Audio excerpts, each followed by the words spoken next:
ጤና ይስጥልን ክቡራትና ክቡራን አድማጮቻችን እንደምን ሰነበታችሁ። ይህ ሳምንታዊ የባህልና ኪነ ጥበብ ፕሮግራማችን ነው። በዛሬው ፕሮግራማችን ከገጣሚ አስናቀው ቸኮል ጋር ቃለ ምልልስ እናካሄዳለን። ጤና ይስጥልን ገጣሚ አስናቀው እንደምን አለ? ደህና እግዚአብሔር ይመስገን። እንደምን አላችሁ? ደህና ነን። እንዴት ነህ አንተ? ደህና ነኝ ክብሩ ይስፋ። ሰላም ናችሁ? አለን እኛ ደህና ነን። እንዴት ነው ግጥሙ? አሁንም እየወረደ ነው እንደ ወንዝ? እየተሞከረ ነው እንግዲህ የሚቻለው ይፈሳል። እንደምንሰማው አንድ ሰው የኪነ ጥበብ ተሰጥኦ ካለው በሄደበት ሁሉ ነው ጻፍ ግጥም ተውን ዝፈን የሚያሰኘው ይባላል። አዎ ልክ ነው። እንግዲህ እንሞክራለን የምንችለውን ያህል። ያው ታላላቅ ሰዎች እንሆናለን ማለት ባንችልም ደረታችን ነፍተን የምንችለውን እንግዲህ እየሞከርን ነው። አዎ እንግዲህ ጠንክሮ መቀጠል ነው። ከፈጣሪ በታች ጠንክረ ከሰራ አንድ ደረጃ ላይ መድረስ አይቀርም። አዎ ልክ ነው። ጥሩ ነው። አንተ በአብዛኛው የምትታወቀው ግጥሞችን በመጻፍ ነው። ከአሁን በፊትም ቃለ ምልልስ አካሄደናል። አንተም በየጊዜው የተለያዩ ግጥሞችን ትልክልኛለህ። አሁንም አዳዲስ ነገሮች እንዳሉ ነውና እንዴት ነው? እንግዲህ ያው ባለፈው እንዳልከው ተነጋግረናል 2 ጊዜ ይመስለኛል ባለሰዓት። ቀጣዩም ያው እሞክራለሁ ከስራ መልስ ከዛም ሲል እንግዲህ ከሁሉም የስራ ሂደት ደረጃ ደረስኩ ማለት ባልችልም በሁሉም አቅጣጫ ያው በሚችለው እየሞከርኩ ነው። ጥሩ ጠንከር ሞክር ቀጥል ነው የምንል። እስኪ አንድ ግጥም አቀርብልን። አሁን እንደው ሰሞኑን መነጋገሪያ ከሆነው የዘመዶቻችን በኢትዮጵያ የሚጠባበቁት ይመጣሉ አይመጡም ከሚለው እንደው በጣም ከሚሉ ሰዎችም ያው አንዱ ነኝ።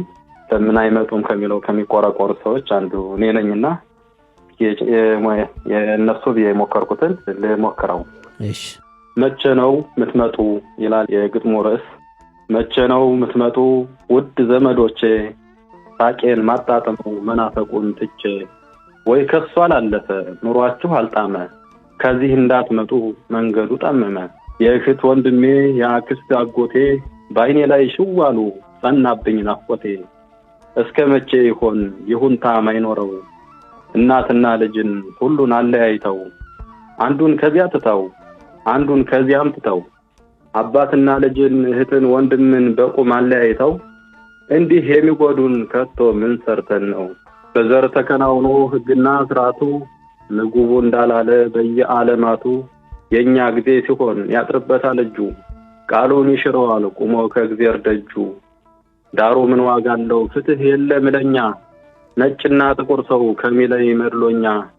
ናብላ እንዳላለ አቅርቦ ማዕዱን፣ ቁጭ ብሎ መጠበቅ የሰው መስዋዕት እጁን።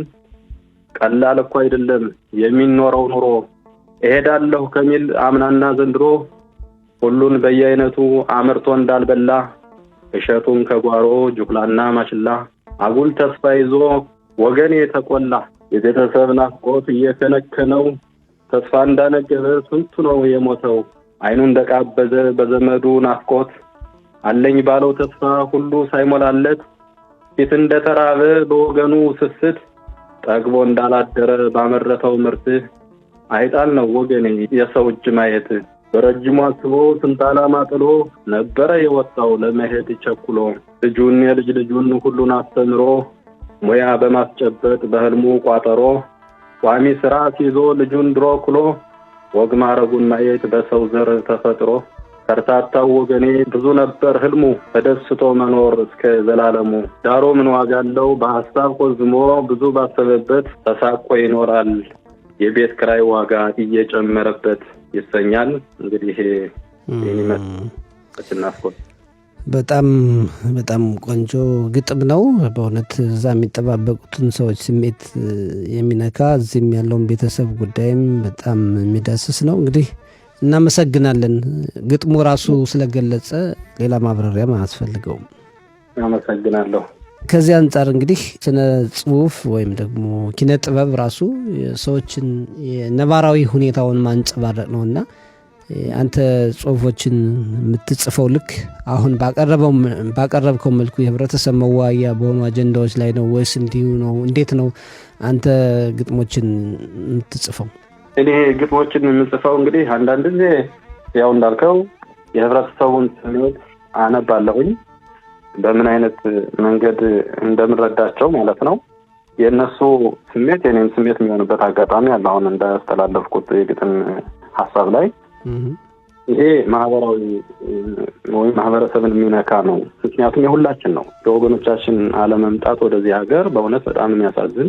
እስራኤል እንደምታውቀው የዲሞክራሲ ሀገር ናት። ሁሉ ነገር በነጻነት የሚኖርባት ሀገር ናት። እኛ ለገባ ነው ምንም ችግር የለም። ወገኖቻችን ደግሞ እዛ ኋላ ላይ ተንጠልጥለው እኛም ከነሱ ሀሳብ አንወጣም፣ እነሱም ደግሞ ወደዚህ ሀገር የመምጣት ህልማቸው በጉጉት ላይ እንደተንጠለጠለ ያለ ሁኔታ ስለሆነ በጣም አሳዛኝ ነው። ምክንያቱም ከዚህ ነው የምትጠብቀው። ከዚህም ለነሱ ህይወታቸውን በደንብ በብሎት እንዲኖሩ አታደርጋቸው። ምክንያቱም ያሉበት ቦታ እንዲሁ በቆፍ ላይ ተንጠለጠለ ነው። ወይ ያሉበት ቦታ አርሰው እንትን ብለው ከሚኖሩት ከመጀመሪያ ባድማቸው አልኖሩም። አገራቸው ላይ ተፈናቅለው እንደገና የሀገራቸው ክራይ ከፋይ ከዛው ሀነዛውም ደግሞ አሁን እንደው በቅርብ እንደምንሰማውም ደግሞ ተጠለፉ እንደዚህ ያሉ የሚባልበት እንትን ስንሰማ በጣም የሚያሳዝነው። ይሄ ሁሉ እንትን ያው የእስራኤል መንግስት እንደው ወደኛ ህብረተሰብ አተኩሮ ያለ ማየት እንትን ነው የሚታየው። በጣም የሚያሳዝን ያው መንግስቱም ልብ ሰጥቶት እንደ ወገኖቹ እንደሌላው ወገን ከነጭ ሀገር ተለምኖ እንደሚመጣው ለምኑን ማለት እንኳን ባንቺ ለመምጣት የሚፈልጉትን በፍላጎታቸው ቢያሟላላቸው ጥሩ ነው። በጣም የብዙ አድማጮች ጥያቄ ነው ያነሳበትም ሁኔታ ግጥሙን የሚዘረዝር ነው እና ሁኔታው ያሳዝናል። ብዙ ጊዜ በእኛም ሬዲዮ ጣቢያ ይቀርባል። ማንኛውም በቅርቡ መፍትሄ እንዲፈጠር ምኞታችን ነው። እናመሰግናለን። አሁንም ሌላ ግጥም አለ፣ እስኪ እሱን አቀርብልን። ኦኬ፣ እንግዲህ ሌላኛው ግጥም ፍቅርና ክብር የሚሰኝ ነው። ይህንን እንድሞክርበት የፈለኩትም አንዳንድ ጊዜ ደግሞ ከዚህ የመጣ ነው ያለመተሳሰብ፣ በቃ የሀሳብ ልዩነትን እንዴት አጣምሮ መሄድ እንደሚቻል ነው። እንግዲህ ባጭሩ እነሱ ይፍረዱት። ፍቅርና ክብር በአንድ ሲመዘኑ ጀንበሩ ይሮጣል አይበቃንም ቀኑ። ጋራ ሸንተረሩ ሁሉም ደን ይለብሳል፣ ሜዳና ኮረብታው በቦታው ያብባል። ሰማይም ለምድር ምህረትን ይሰጣል፣ እስክትጠግብ ድረስ ዝናብ ያጠጣታል። ምድርም በበኩሏ ሁሉን ታበቅላለች፣ ለአንቺና እኔ ፍቅር ፍሬ ትሰጣለች። አየሽ አይደል ውዴ ለአንቺና እኔ ክብር፣ አዋፋት በአንድ ድምፅ ሆ ብሎ ሲዘምር፣ ፍጥረት በየአይነቱ ወንዝና ተራራው የፍቅራችን ዋጋ ስንቱን እንደገዛው። ሁሉም በያለበት እኛን ነው የሚሰማው፣ በእኛ ክብር ዋጋ ያረግዳል አለቱ። ወጥቶ ይደንሳል ፍጥረት በየአይነቱ፣ ዳመናው ክብ ሰርቶ እጅግ ተደምሟል። የፍቅራቸው ነገር በጣም ያስገርማል። በጠራራ ፀሐይ ነጫጩ ደመና ጠል ያንጠባጥባል። የእግዚአብሔርን በረከት ዓለም ይቀበላል። የእኛ ፍቅር ክብር ከሁሉም ይበልጣል። ክው ያለው በረሃ ግሩም በልግ ይለብሳል፣ ሳርና ቅጠሉ በእኛ ይመሰላል። ቀንና ምሽቱ ሰዓትና ወቅቱ ክረምትና በጋው ባለበት ይሮጣል። ወንዙና ጅረቱ ሳያቋርጥ ይፈሳል፣ የንፋስ ሽውታው በአንድ አብሮ ይጓዛል። ፍቅርና ክብርን ሁሉም ይቋደሳል። የሰው ልጅ በሙሉ በአንድ አብሮ ከኖረ፣ የሐሳብ ሚዛኑን በልቡ ካሰረ፣ ፍቅርና ክብሩን ጠብቆ ካደረ፣ ዘላለም ይኖራል በትንሽ ትልቁ እንደ ተከበረ። በሐሳብ ተቀናጅቶ አንተ ትብስ እኔ፣ ንፋስ እንዳይገባ በጎንህ በጎኔ እያሉ በህብረት አብረው ከተጓዙ፣ አያልቅም ተመዞ የፍቅር ደሞዙ። በአንድ እስከ ተጓዝን ሁሉን አቻችለን፣ ባንቺና እኔ እርምጃ ሰጎን እንቀድማለን። ሰላምን አሳቢ ትውልድ እንተካለን፣ በፍቅር በአንድነት አብረን እስከኖርን፣ በቤታችን ጓዳ የለም የሚጎድለን፣ እስከ ዘላለሙ ፍቅርን ያድለን። ፍቅርና ክብር ሳይነጣጠል፣ ዓለም ሰላም ይሁን ፍጥረታት ይቀጥል ይላል። እንግዲህ አስናቀው ቸኮለ በጣም ጥሩ ነው። እንደዚህ እንግዲህ ፍቅርና ክብር መቻቻል ካላቸው በጣም ጥሩ ደረጃ ያደርሳሉ ነው፣ ትውልድም ይገነባሉ፣ በቤትም ውስጥ ሰላም ይፈጥራሉ ነው። በጣም ጥሩ ነው። እንዲህ በማህበራዊ ጉዳዮቻችን ገብተህ የምታየውን ነገር ነቅሰህ ማውጣት ራሱ የአንድ ደራሲ ትልቅ ድርሻ ነውና በዚህ አጋጣሚ እናመሰግንህ እንወዳለን። አመሰግናለሁ። ጥሩ ነው። እንደዚህ አይነት ነገሮችን ባለፈው ጊዜ አንስቼልህ ነበርና በተለይ ወደ መጽሐፍ የማምጣት ሁኔታውስ እንዴት ነው? አዎ እንግዲህ የምታየው ያው ከስራም ከምንም ሲባል አንዳንድ ጊዜ ያው ጊዜያቱ ማይበቃ እንትን አለና አጋጣሚ ለዛ ያው ይዘገያል እንጂ መደረሱ አይቀርም፣ መሰራቱ አይቀርም። እንግዲህ ያው አላማውም ለዛ ነው። ትንሽ ያው ከዚህ ካለው ከስራም አንጻር ለማህበራዊ ኑሮ አንጻር ትንሽ ያው እንትን ሊወስድብህ ይችላል እንጂ ያለ ያለንለት ነው። አንድ ቀን እንግዲህ በዛ እርዳታ ወደ መጽሐፍ ተቀይሮ እናስመርቅበት እንግዶች የምንሰበስብበት ጊዜም ሊመጣ ይችላልና እንግዲህ የጊዜ ጉዳይ ነው። የጊዜ ጉዳይ ነው። ጥሩ ነው የጻፍክ እንግዲህ ዘመኑ ደግሞ ጥሩ ነው። በጉዞም ላይ ተሆኖ የሚጻፍበትን ነገር ያመቻቸ ነው። ቤትም ሆነ መጻፍ ይቻላል። ብዙ ጊዜ በማህበራዊ መገናኛ አውታሮች ጊዜያችንን ከምንጨርሰው እንዲህ የሚጠቅሙ ነገሮችን ማድረጉ መልካም ነውና ቀጥልበት ነው ማለት ነው። ልክ ነው። አሁን እኔ በገባውን አጋጣሚ እንግዲህ በማየው ፍሰትም በማንኛውም ነገር በስራዬ ቦታ ቀርጦ ስራ ቦታ ከስራ ቦታ ወደ ቤት መለስ ሰዓት ራሱ የሚመጣልኝን ሀሳብ እየጻፍኩ ነው የሚሄደው። ከዛ እንግዲህ እድሜ ደግሞ ዘመናዊ ስልካችን ደግሞ ጥሩ ነው። አንዳንድ ጊዜ ይጠቅመናል፣ አንዳንድ ጊዜ ደግሞ በጣም ነገሮች ሲበዙበት ይበላሻል እንጂ ጠቃሚ ነውና ጥሩ ነው። በዛ ነው የምጠቀመው አብዛኛውን። እዛ በኋላ ነው እንግዲህ ወደ ቤት ስደርስ ነው እንግዲህ ሌላውን ይጥቅ ማድረገው አብሬን ሰራው ማለት ነው። ማስረጃ መሆንም ያለበት እንግዲህ የዘመናዊ ስልካችን በበጎ ከተጠቀምንበት ብዙ ያገለግላል። ያው ኮምፒውተሩንም የቤቱን ኮምፒውተር እኮ አሁን አውጥተን ጥለን በዚህ ስልክ ነው ምን ተነፍሰውም ምን ኖረው ምን ተኛውም ማለት ይቻላልና ጥሩ ነገር አለው። በሌላ በኩል ግን ሱስ ተይዘን በዚህ ብቻ መሆን የለብንም። በስልኩ ብቻ እንደዚህ የምንጠቀምበት በበጎ እንላለን። መልካም ነው። አሁንም ሌላ ግጥም እንዳለህ ነው እንግዲህ ከላክልኝ አንጻር ማየውና እስኪ እሱን ደግሞ አቀርብልን።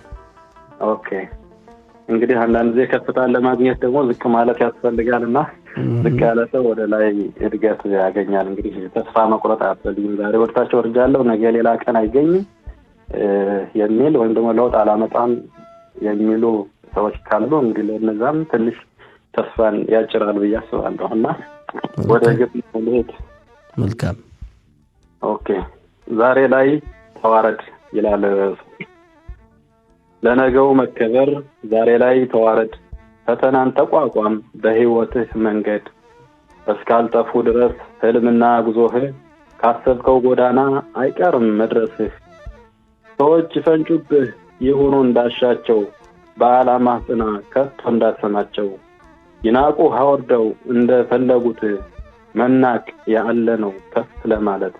የህልምህን ፍቺ እስክታገኝ ድረስ ዝቅ ብለህ ተጓዝ በሰው አትወደስ። ጊዜ እስኪፈርድልህ በደል እስኪራገፍ ሰዎች ቢያዋርዱህ ከቶ እንዳትሸነፍ።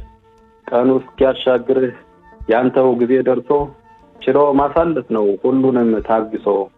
ያንፏጨብህ ሁሉ ይወርዳል መልሶ። ካሰብከው ለመድረስ ተዋረድ ግድ የለም ሁሉም ነገር ያልፋል በአንተ አልተጀመረም። ካሰብከው ለመድረስ ተዋረድ ግድ የለም ሁሉም ነገር ያልፋል በአንተ አልተጀመረም ይሰኛል። እንግዲህ ያለ ነው። በጣም ቆንጆ ነው። እንደውም ሳይኮሎጂ ምክር ያለው ነው የሚመስል። አንድ ሰው ያው ከፍ ለማለት ዝቅ ማለት አለበት፣ ብዙ ነገር መስራት አለበት የሚሉ አሉና እጅግ በጣም ጥሩ ነው። ቀጥለበት ነው የምንል። እንደዚህ አይነት ነገሮች ማህበራዊ ህይወታችን መንፈሳችን ጠንካራ የሚያደርጉ ናቸው ግጥሞችህ እና በዚህ ለማንኛውም እንትን በእውነት በጣም ነው ማመሰግን። እናንተም ደግሞ የኔን እንትን ወደ ሚዲያ ወጥቶ ለማሳየት ለምታደርጉልኝ ጥረት በእውነት ክብር ይስጥልኝ። በጣም ነው ማመሰግን። እኛም እናመሰግናለን።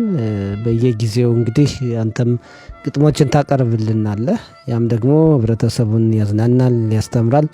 ይህም ደግሞ በጣም ጥሩ ነው። ከአንድ የኪነ ጥበብ ሰው የሚጠበቅ ነው። ስራዎችን መሞከር አለበት። እኛ ደግሞ እንደ መገናኛ አውታር የባለሙያዎችን ስራ ከፍ አድርገን የማቅረብ ኃላፊነትም አለብንና እኔ በግሌ ላመሰግንህ እወዳለሁ። እንዲሁም በሬዲዮ ጣቢያችን ስም እናመሰግናለን። አመሰግናለሁ። በጣም ክብር ይስጥልኝ። አመሰግናለሁ። ሰጠኝ። ደህና ሁኑ። ደህና ሁን። እሺ፣ በጣም እናመሰግናለን። ቻው ቻው።